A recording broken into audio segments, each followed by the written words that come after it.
Good morning, ma'am. My topic for today's presentation is consent in gynecologic surgery. Um,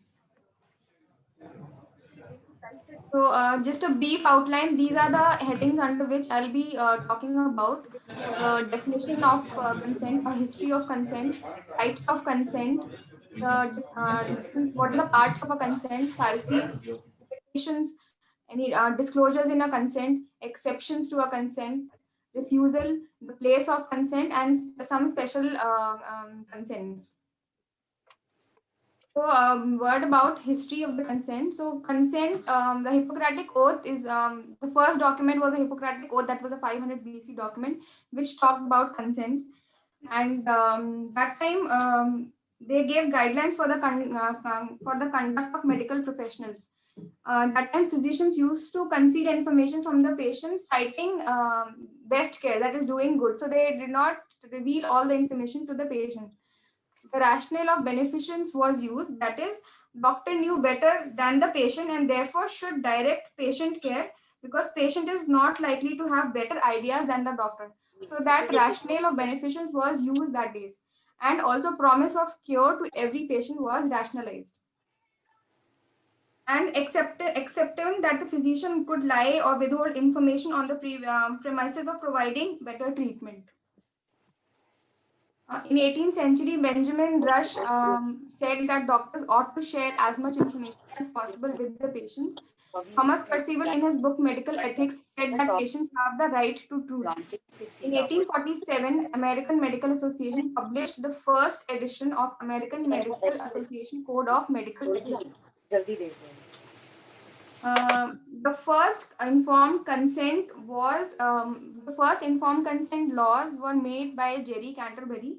Jerry Canterbury, born in 1939, died in 2017. He was an FBI clerk, and he had a ruptured disc in 1958, and he was operated by Dr. William Spencer. So while in the hospital, he had a fall from the bed and he injured. He was paralyzed below waist. So he sued the doctor for malpractice on the grounds of negligence. So he was the first person who framed these informed consent laws. There's something called as Nuremberg Codes. In Mengele is called as Nazi 6. Members of team of doctors reported of victims to in gas chambers. So later, all these doctors were tried, and that was called as a doctor's trial. So during this doctor's trial, 10 points, 10 definite legitimate medical research points were made, called as Nuremberg. Include informed consent, absence, coercion, properly formulated scientific experiment, and beneficence to experimental participants. The following are the Nuremberg codes. That is, the participation should be voluntary from the patient. It should be a well-informed consent. It should have positive results on the society. Only then the experiment should be conducted. It should be based on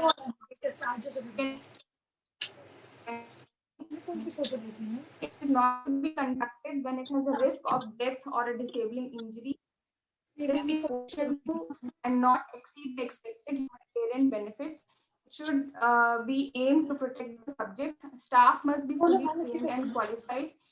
The experiment should be immediately stopped when they feel physically or mentally able to go on. And medical staff must stop when they observe that the continuation would be dangerous. So, following with the also being followed now. These are the most important document in the history of clinical research ethics and had a massive influence on global human rights.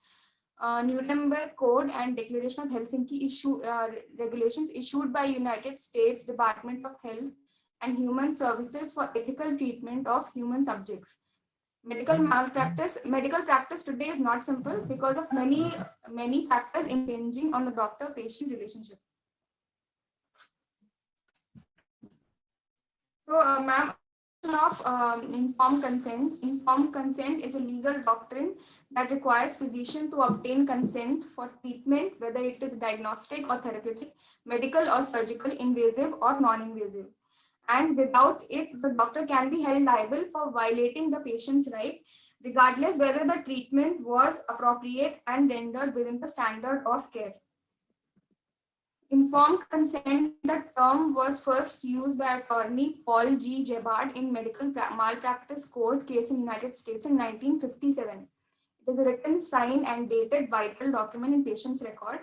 And the significance of informed consent is moral autonomy of patient, basic human rights, and it is also a part of ethical medical practices. Also, it is a legal document.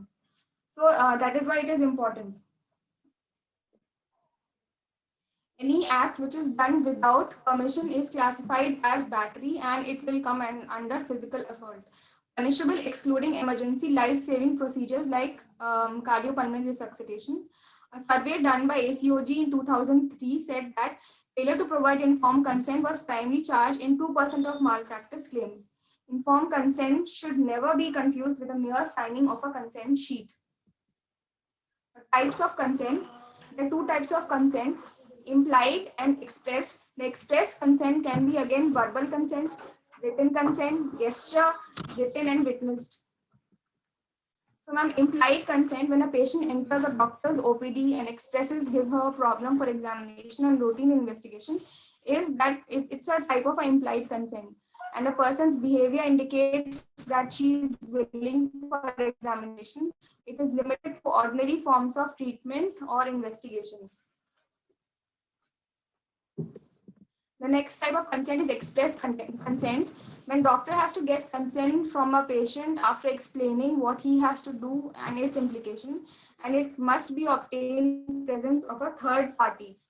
The types of express consent are gestures, oral, and a written consent. In gestures, person may say yes by nodding, but it is very dangerous as the doctor does not know what the patient means by a gesture.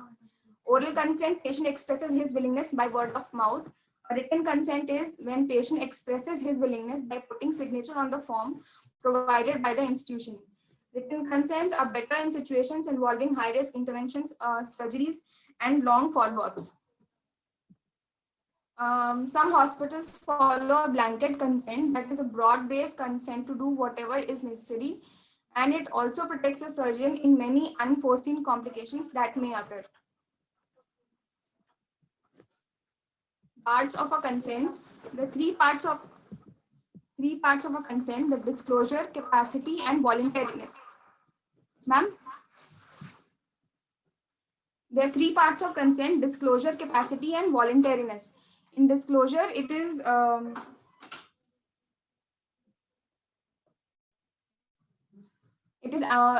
autonomous decision for the patient to give the consent, and whatever information is written in the consent that the patient should understand, and it should be written in a lay language which is suited for the comprehension skills of that population. Capacity is ability to understand the information which is provided and form a judgment about the consent. And voluntariness is exercise her decision without being subjected to external pressure such as coercion, manipulation, or any undue influence. Informed consent must include disclosure of following information to the patient or the guardian, that is the condition of the patient, whatever the patient is suffering, the need for further testing, the natural course of the condition and complications, the duration and the cost of treatment, what is the expected outcome of the treatment, and follow-up that will be required. Now, falsies of consent. Bredoff et al. In 1999 published that only 9% of decisions were completely informed. In another study, Bottrell et al. Found that 26% included all four elements, that is nature of the procedure, risk, benefit, and alternative in informed consent. Low literacy can lead to a false consent. Stress, confusion, and lack of time and wrong assumptions can lead to a false consent. What is needed for a consent? An adult who is competent and in sound mind can give a valid consent. In case of a minor, parent or the legal guardian can give a consent. In case of incapacitated person, family members who are close to the patient or legal guardian can consent. And consent which is given under fear of, if a patient knowingly prefers not to get full information, that attitude also needs to be respected, and this has to be documented in the consent form and as a part of patient's right to autonomy. Consent which is given under fear of injury, misconception, or misinterpretation of facts can be held invalid. Patient should be given opportunity to ask questions and clarify all doubts. It should be voluntary, and patient should have the freedom to revoke the consent. Explain the consequences of non-treatment and benefits of treatment, and leave the decision to the patient.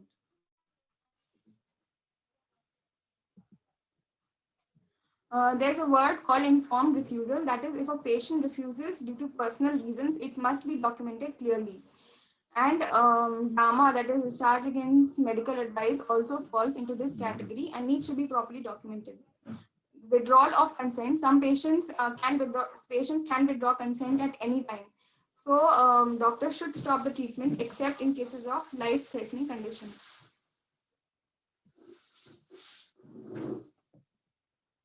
Limitations of consent, time and language barriers. Patient is not able to understand the consent. The doctor is not able to communicate properly to the consent to the patient. Physician's biases, patient's rights, any confidentiality matters. Conflicts of interest may arise. That is, physician's financial interest, treatment protocols, care plans, or practice guidelines. Disclosures in consent. There are three types of disclosures in consent. That is professional disclosure, that was followed before 1970s. The type and amount of information that a doctor would tell the patient about the risk and benefits of a particular treatment, that is professional disclosure. Materiality or reasonable patient viewpoint, based on the patient's need rather than the professional perception of what the patient should know. Under this standard, the physician had to disclose what a reasonable person would want to know under similar circumstances concerning the risk and benefits of a particular treatment. The third one is subjective disclosure. Physicians must disclose varying amount of information based on individual personal needs and peculiar requirements. It is extremely difficult for physicians to understand and apply this. Exceptions to consent. That is emergency situation, unconscious or incapacitated patients suffering from a life-threatening or serious health-threatening condition are exemption to consent. Physician to document in these circumstances, physician has to document the following: that the patient condition at the time of emergency, the reason the emergency existed, and explanation for the need for immediate attention. Patients have the right to refuse treatment after receiving informed consent, and physician should document the reason for refusal of the proposed treatment, the reason that the physician felt that the proposed treatment was indicated, and possible jeopardy to the future health and well-being of the patient. Now, refusal of consent. When the patient refuses the consent, then let the patient sign acknowledging the refusal and listing the adverse consequences. So, patient can write a note in their own handwriting in the clinical record and understanding the consequences of the refusal of the treatment. And then the record should be signed by the patient herself. A physician or a third party such as a nurse or preferably a family member should witness the note. Place of consent. Office setting is provides the best environment. Time for adequate, that is the time for adequate consideration and discussion. Family members can attend, or they should be encouraged to attend while taking consent. If the doctor lacks the ability or the time, then she can delegate this responsibility to a nurse practitioner or an assistant who has been previously trained to do so. Pamphlets, audio visuals, and even interactive visuals can be used to take consent. Once the process of informed consent is complete, the physician can document the record to reflect when it took place, what was disclosed. Patient had the time to ask questions and have her questions answered to her satisfaction.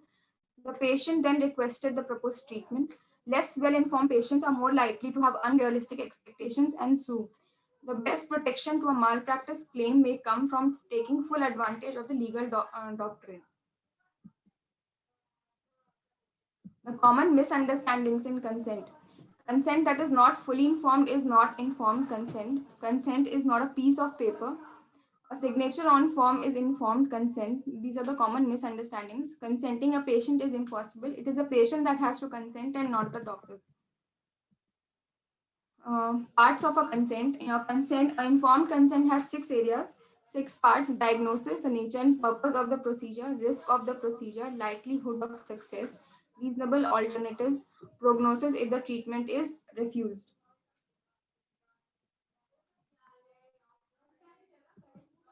So this is the consent form followed in a hospital.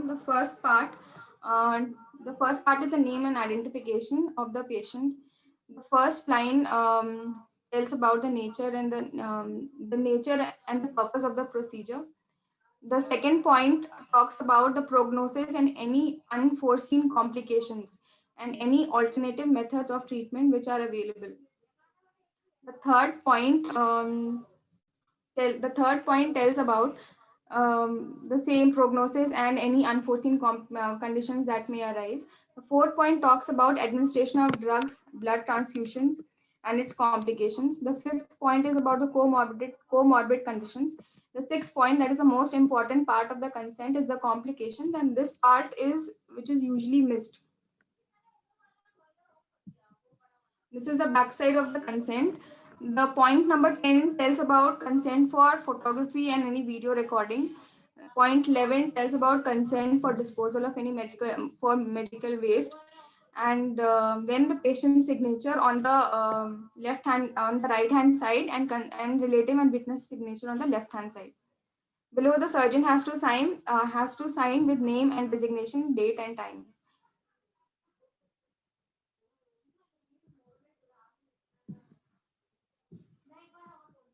So, ma'am, I have put various consent which are being followed in other hospitals. So, the following is a general consent and request for surgery. So, in this, the words "I request" or "request for surgery" are being used. The first line, that request, so that places greater emphasis on the patient's responsibility in selecting the proposed procedure.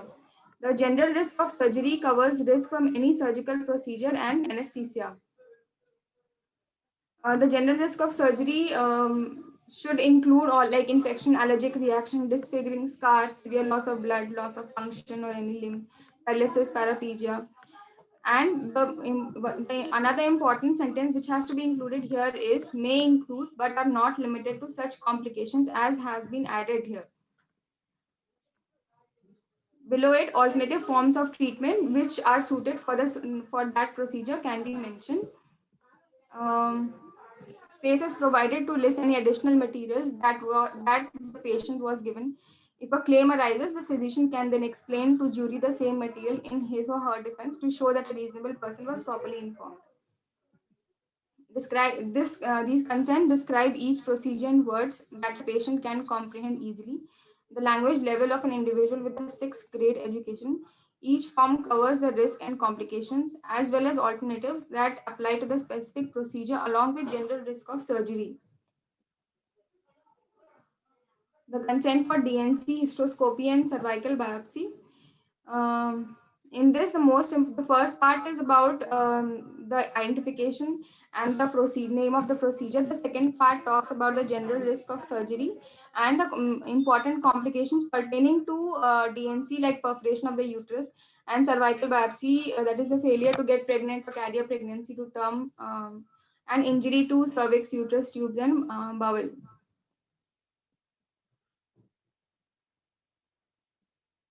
Consent for hysterectomy. In this, most important points are the complications of the hysterectomy, which has to be mentioned, like injury to bowel, bladder, ureter, which could result in fistula formation, opening between bowel, bladder, ureter, and vagina and skin. Possible need for hormones, blood loss necessitating transfusion, pelvic pain due to adhesion, scar tissue, or residual ovary. The informed consent and request for hysterectomy covers complications, mainly injuries to the genitourinary tract, the most frequently seen complication. Consent for LAVH, the informed consent includes in complications of hysterectomy and the complications that laparoscopy may add to the procedure.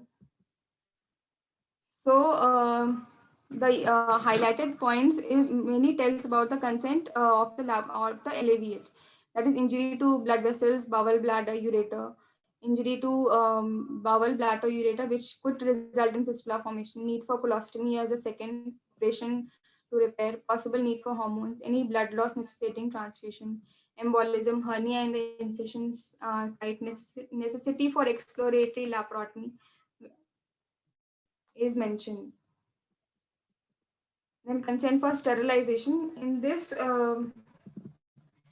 it clearly states that the procedure is not designed to be reversible. This point is mentioned in the under the heading diagnosis and procedure.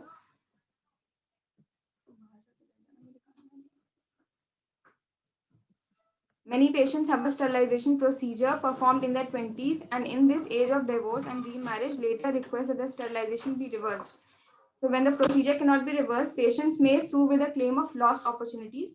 This statement is designed to cover that particular area. Ectopic pregnancy, one of the known and accepted risk of any sterilization procedure, is also mentioned in the above consent. So here in the highlighted point, in the highlighted yellow point, the failure to become sterile, that is, I could become pregnant either in my uterus or have an ectopic pregnancy. These are the most important point to be mentioned in case of sterilization consent. Injury to bowel, bladder, ureter, blood vessel by way of burn or perforation, fistula formation, requiring a second operation to repair the fistula have to be mentioned. Need major surgery requiring colostomy or possible removal of uterus, tubes, and ovaries has to be mentioned in a consent for sterilization. Necessity for exploratory laparotomy to either complete the laparoscopic procedure or repair any injury. Blood loss necessitating transfusion carries the risk. All these has to be mentioned in a consent for sterilization. Consent for diagnostic or therapeutic laparoscopy. The informed consent and request for diagnostic and therapeutic laparoscopy includes commonly seen complications of injury to the gastrointestinal or genitourinary tracts and vascular injury. This form also notes the risk of exploratory laparotomy. It gives an opportunity for the physician to discuss this potential extension of a laparoscopic procedure so that the physician is not hesitant to proceed with the laparotomy when the findings require that procedure. So under general, the first part in the informed consent for laparoscopy, first part is again for diagnosis and procedure. The second part about general risks, which include infection, allergic reactions, disfiguring scars, severe loss of blood, loss of function, any limb or paralysis, paraplegia, quadriplegia, and the complications which are pertaining mainly to the surgery, like injury to blood vessels, bowel, bladder, fistula formation, colostomy, embolism, hernia, and incision site, injury to the cervix, blood loss. All these have to be mentioned. The legal requirements of informed consent vary from state to state and jurisdiction to jurisdiction. The surgeon should be aware of the degree of disclosure required as well as any specific laws on the informed consent that exist in his or her state. No doctor can sit in comfort with the belief that the consent can certainly avoid legal liability. This is highlighted by the note of the California Supreme Court. One cannot know with certainty whether a consent is valid until a lawsuit has been filed and resolved. One can only take adequate precaution and act with care and diligence. Thank you. These are my references, ma'am.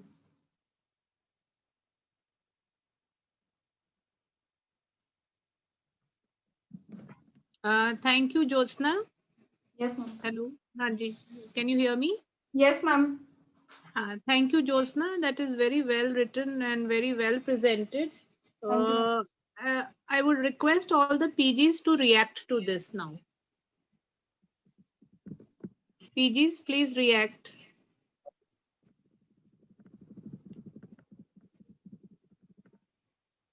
Hello, hello.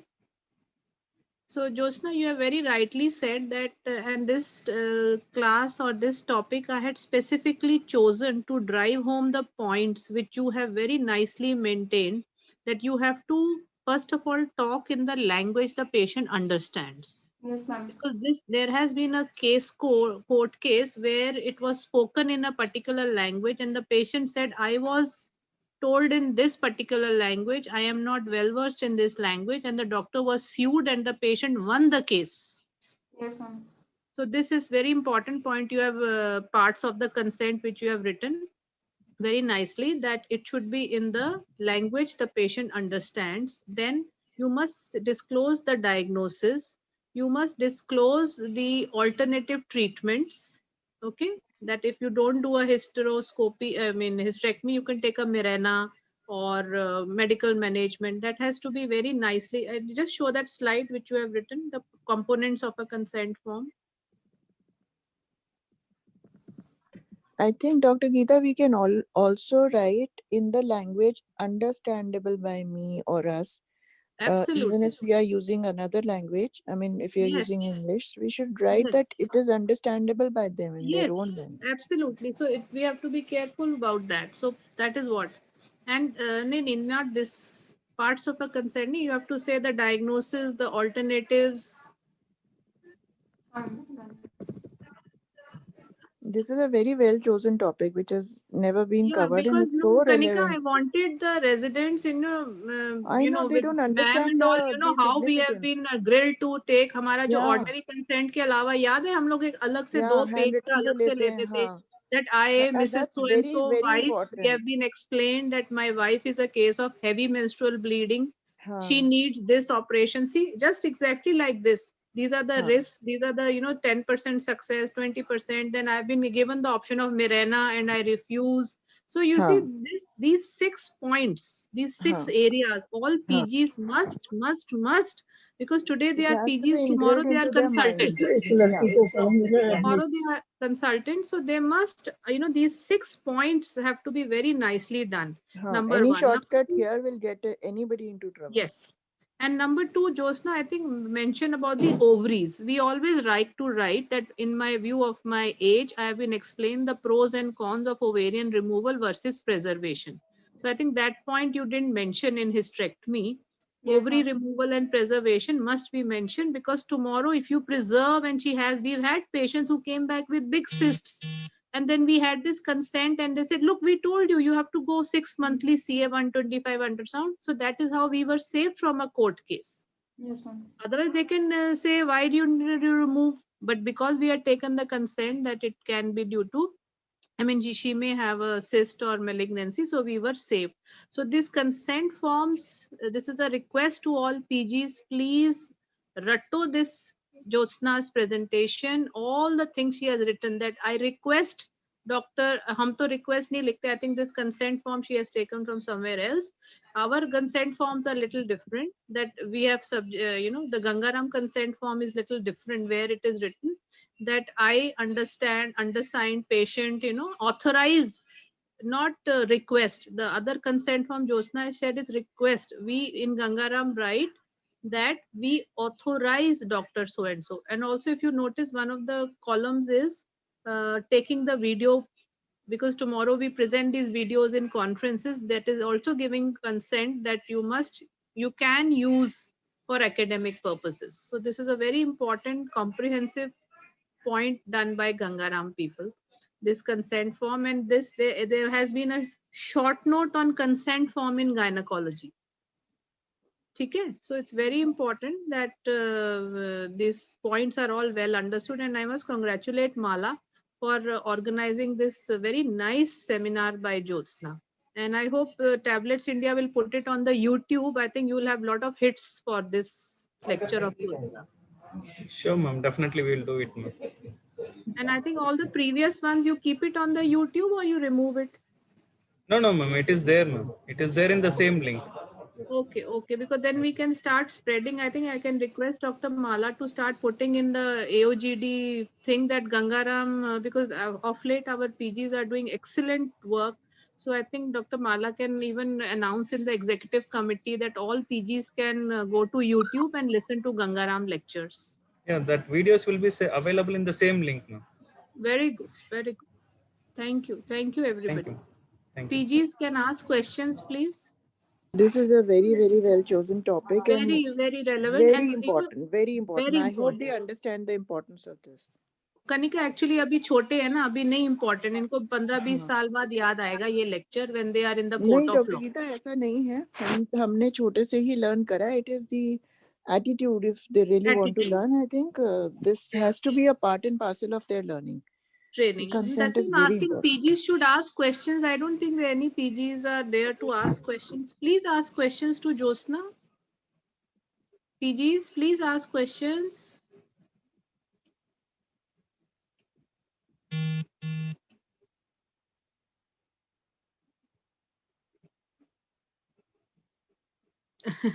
Chalo. Anyway, thank you everybody. Thank you so much. Thank you. I think the Tanya. first years kaha hai? Vasundhara, Tasneem, Josna, you have no doubts. I think they should ask their doubts. Abhi, ma'am is there to solve them. At least ask something. Bolo bhai. Tasneem, you have no doubts? Did anybody read the 3 days ago newspaper where one court in Karnataka has asked the government to pay 3 lakh rupees because in 2006 the woman was sterilized and then she conceived in 2020, produced a mentally retarded child. Now 1500 rupees per month the government has to pay, the health center has to pay the patient for bringing up this mentally retarded child, in addition to I think some lakhs of rupees compensation. So your sterilization form, will not protect you, unfortunately. Though she has shown us the sterilization form where the risk of ectopic and risk of failure has been there, but court cases have been and every time the patient has won.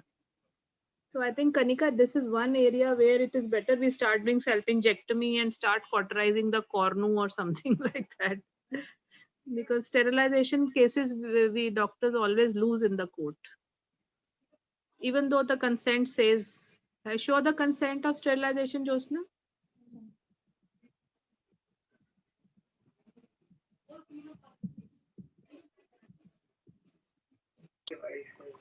Dr. Geeta, apart from the sterilization form, like normally we take the handwritten consent. So in Harding, there was a case, Dr. Goel ke par aaya tha.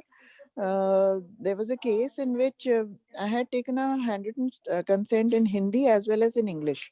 Very good. And patient was under spinal, and again I took the consent. Good. Now you've seen you've got a girl child and still you want the sterilization. Everything was taken. So then again, sue kar diya husband ne as usual kyunki girl ho gayi thi and all that. But we won that case because we had the handwritten consents inside out everywhere. And Dr. Goel was so happy. She said ki this is the first time sterilization case koi hum jeete hain. And it's all because of these consents. हमेशा हारते हैं. It was because of those handwritten consents. So it's very important. Right. And this consent form is very important. I think Josna can get printouts of these. And this is very important that, a band-aid incision, then what you will use, coagulation, or you will use bands or bipolar, unipolar. Then hysteroscopy, you insert a telescope-like instrument in my womb. You understand? So all these are very important. And I think, Josna, you can begin this process in Gangaram, that we have separate consent forms for hysteroscopy, DNC, biopsy, and sterilization, what she has shown instead of a blanket one. We can, I don't know, add it. I think we can discuss with Dr. Gujral also and add this. So you get these printouts, Josna? Yes, ma'am. Thank you very much. Thank you. Any questions, Kanika? Mala, any questions? Any comments? I think whatever are the lacunae in our consent form, we can incorporate them. जो जोत्सना एक दो चीजें दूसरे hospitals के consent form से बोल रही है. नहीं, ये कहाँ से लिए हैं आपने? It's given in 10th edition. Recent, it's not even a recent edition. Talent. Yes, ma'am. So you can get printout of these, Josna, and we can show to Dr. Gujral and start attaching this in our OTs, no? Yes, ma'am. And in fact, Max Hospital also has very good consent forms. I had seen once.